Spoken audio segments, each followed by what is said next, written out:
Dans cette vidéo, nous allons voir comment factoriser une expression en utilisant une identité remarquable. Je vous rappelle que factoriser, c'est transformer une somme ou une différence en un produit. Commençons d'ores et déjà par rappeler les identités remarquables qui sont à connaître. La première identité remarquable est a plus b au carré est égal à a carré plus le double produit 2ab plus b carré. La deuxième identité remarquable est a moins b au carré, qui est égal à a carré moins le double produit, donc 2ab, plus b carré. Et enfin, la dernière identité remarquable, un peu différente, est a moins b, que multiplie a plus b, est égal à a carré moins b au carré. Alors pour factoriser, nous allons devoir manipuler ces formules de droite à gauche. En effet, pour la première identité remarquable, on part donc d'une expression sous la forme de somme a carré plus 2ab plus b carré et on se ramène en utilisant la première identité remarquable à une expression sous la forme d'un carré, donc d'un produit. Ainsi, le sens de droite à gauche permet de factoriser. Alors, idem pour la seconde identité remarquable et c'est également la même chose pour la troisième identité remarquable où on part donc d'une expression sous la forme d'une différence a carré moins b carré et en appliquant la troisième identité remarquable, on se ramène à une expression sous la forme d'un produit a moins b fois a plus b. Ainsi, le sens de droite à gauche permet donc de factoriser. Donc commençons par factoriser l'expression a. Alors vous remarquez ici que l'expression a s'écrit sous la forme d'une somme de trois termes. On va donc utiliser la première identité remarquable. Donc a carré plus 2ab plus b carré égale a plus b au carré. Alors ici, vous remarquez que le premier terme s'écrit bien sous la forme d'un carré. C'est le a carré de l'identité remarquable. Ensuite, il va falloir écrire le dernier terme, donc le 25, sous la forme de b au carré, donc sous la forme d'un carré. Donc vous savez que 25 c'est 5 fois 5, il s'agit donc de 5 au carré. Et ensuite, il va falloir vérifier que le terme central 10x est bien égal à 2 fois a fois b. Alors pour cela, on va identifier la valeur de a ainsi que la valeur de b. Donc le premier terme c'est a au carré, donc petit a est égal à x. Le dernier terme c'est b au carré, donc petit b est égal à x. Donc nous allons calculer 2ab. Donc je le fais ici en bas. Donc 2ab, donc 2 fois a c'est x, fois b c'est 5. Donc 2 fois 10, 2 fois 5 pardon, ça fait 10, et donc vous obtenez 10x. Si bien que le terme central, 10x, s'écrit bien sous la forme 2 fois a, donc x, fois b, donc 5. On a donc bien a carré, plus 2 fois a fois b, plus b carré. On peut donc appliquer la première identité remarquable, et cela me donne a plus b au carré. Donc a, on a dit que c'était x, plus b, 5. Donc, on a bien écrit a sous la forme d'un carré, x plus 5 au carré, donc d'un produit. On vient donc de factoriser petit a. Nous allons faire ici la même chose avec l'expression b. Vous remarquez ici que l'expression b contient trois termes et ici qu'il y a une soustraction. On va donc utiliser la deuxième identité remarquable. A carré moins 2ab plus b carré. Alors vous remarquez ici que le premier terme, qui joue le rôle de a carré, est bien sous la forme d'un carré. Donc je vais le laisser tel quel. Ensuite, le dernier terme, il va falloir l'écrire sous la forme d'un carré. Alors 25 divisé par 4, ça va être 5 demi au carré. Alors en effet,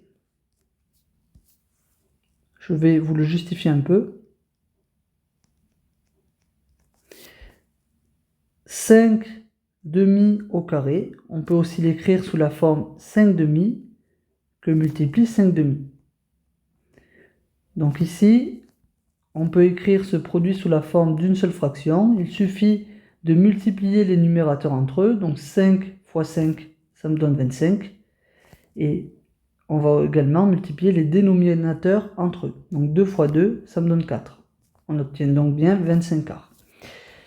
Et ensuite, nous allons nous assurer que le terme central, à savoir 5x, s'écrit bien sous la forme 2 fois a fois b. Alors pour cela, nous identifions une nouvelle fois combien vaut petit a et combien vaut petit b.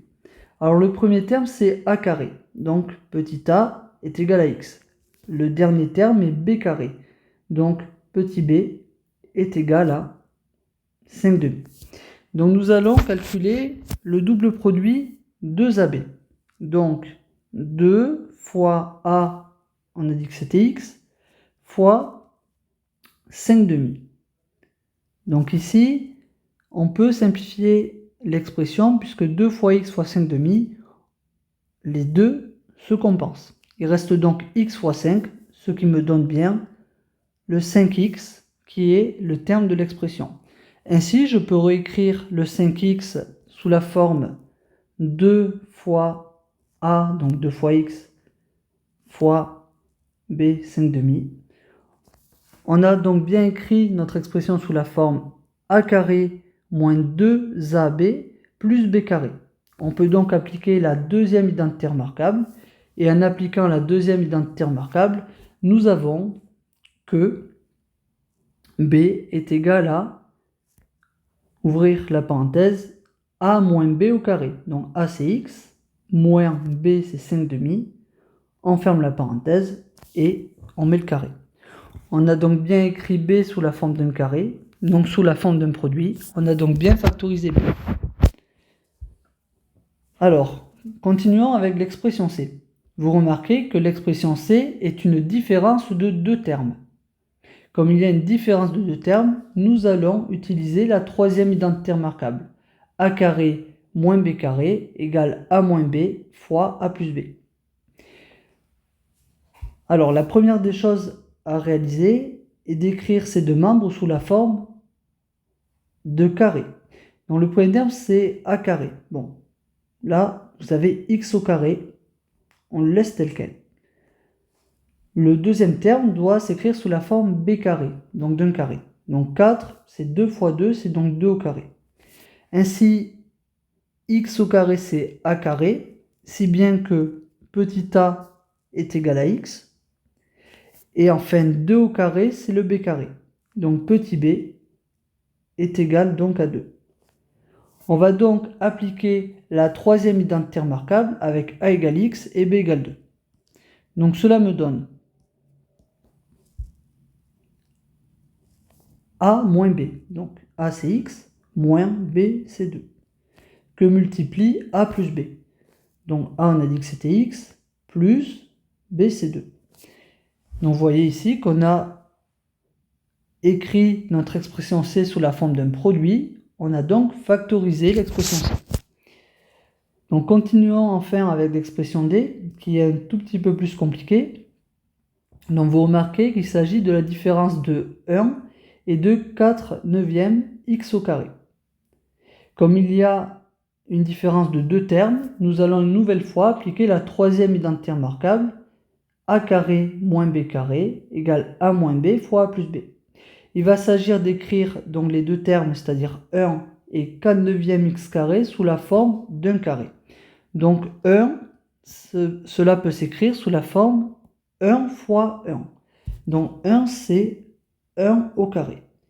Et ensuite, ici, je vais devoir réécrire 4 sur 9 fois x carré sous la forme d'un carré. Alors vous remarquez que ici, le carré, tel que c'est écrit, porte uniquement sur le x. J'aimerais le faire porter sur la totalité de l'expression. Donc je vais devoir mettre ici donc des parenthèses et je vais mettre un carré. Et je vais me poser la question, 4 divisé par 9 x au carré, c'est qui au carré? Quel nombre? Alors, je vous le donne, et après on s'assurera que le carré de ce nombre est bien égal à 4 sur 9 fois x au carré. Donc il s'agit du nombre 2 divisé par 3 fois x. En effet, on va le vérifier en bas. Si je calcule 2 tiers de x au carré, cela me donne alors 2 tiers de x au carré. On peut le réécrire sous la forme 2 tiers de x fois 2 tiers de x. Alors si je redonne un petit peu les différents nombres, je peux l'écrire, ce produit sous la forme 2 tiers que multiplie 2 tiers fois x. Alors 2 tiers que multiplie 2 tiers, on peut l'écrire sous la forme d'une seule fraction. Il faut multiplier les numérateurs, donc 2 fois 2, ça me donne bien 4. Et on va également multiplier les dénominateurs. 3 fois 3, ça me donne 9. Enfin, x fois x me donne x au carré. Donc vous voyez que l'on trouve bien 4 divisé par 9 fois x au carré, ce qui est bien l'expression initiale. Ainsi, donc le premier terme de l'expression c'est a carré, si bien que petit a est égal à 1. Le deuxième terme de l'expression c'est b carré, donc petit b est égal à 2 tiers de x. Nous allons donc appliquer la troisième identité remarquable pour a égale 1 et b égale 2 tiers de x. Donc cela va me donner que l'expression d est égale à a moins b, donc 1 moins 2 tiers de x, que multiplie a plus b, donc 1 plus 2 tiers de x. On a bien écrit d sous la forme d'un produit, on a donc bien factorisé l'expression d.